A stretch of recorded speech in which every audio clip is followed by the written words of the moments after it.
What's going on, guys? Welcome back to COD Lore Facts. Today we'll be continuing our coverage of the recent document leaks for Black Ops 3 Zombies, and so what I have for you guys today in this video is a massive cut mechanic for Gorod Krovi that is actually quite similar to a mechanic that recently got introduced in Black Ops 6 Zombies. So as we know, Nikolai and Gorod Krovi, who Premise had been sent to kill, so they collected So and sent it to the house on Garfa, was protected by a massive mechanized power armor suit that's quite similar to the one seen in the Black Ops 3 campaign that Sarah Hall is inside of during the campaign mission Demon Within. However, now with the recent leaks, we know that there was actually supposed to be a player-controlled power armor suit, otherwise referred to in these documents as the PAS. This was going to work very similarly to how the mutant injection mechanic we have right now in Black Ops 6 Zombies worked, to where once you activate it, you would have a very limited amount of time to kill as many zombies as you could. The document goes on to state that there was going to be a quest to attain this thing, which would have seen players needing to track down 4 parts for it around the map, and while it doesn't state where they would have been, these parts include a helmet, breastplate, a lightning cannon, and a missile pod. Then, once you had all the parts, you would have needed to find a unique crafting cable for the armor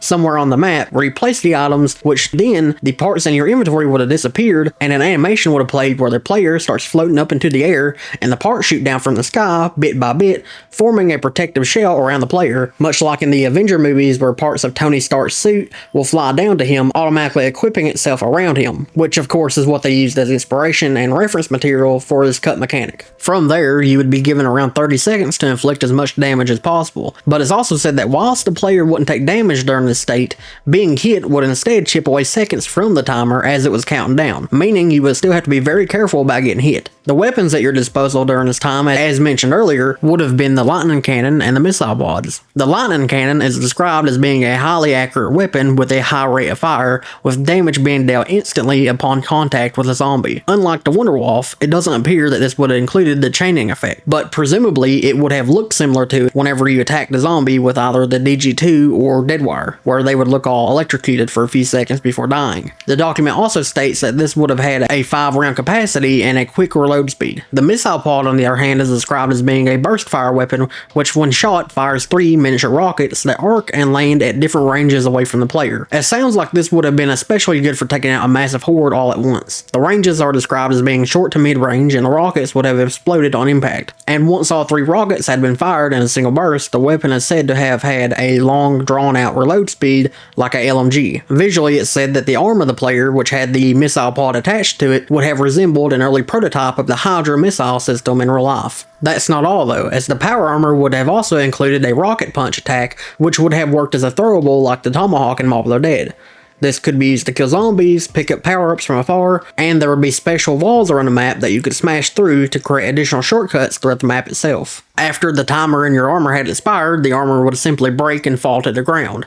But as suspected, it's not a one-time use thing either, as this mechanic would also have seen the introduction of diesel fuel, which would have dropped from zombies occasionally as you kill them as a currency, kinda similar to the salvage system seen in later games. Once you had collected 5 pieces of fuel, you'd be able to reactivate the suit and use it again. And that's not all. Everything I've just described to you is just for the base version of the power armor, as there would have been 3 additional upgrades. The steps you would have had to taken to do these upgrades aren't detailed in the documents, but it is mentioned that they would have had 3 unique quests for them. The first being a damage upgrade. Once having obtained this upgrade, all of your weapons, the lightning cannon, the missile pods, and the melee attack, would have become dragon fire infused, boosting the amount of damage they do, as well as applying a fire damage over time effect, which would have stacked on bigger enemies such as the Mangler and the Valkyries. This also would have added a rocket charge melee ability, which would have worked the exact same as the rocket shield in Child's Evil, where you press down both triggers and you boost forward. Next up, we have an upgrade that would have added a grapple hook to your power armor,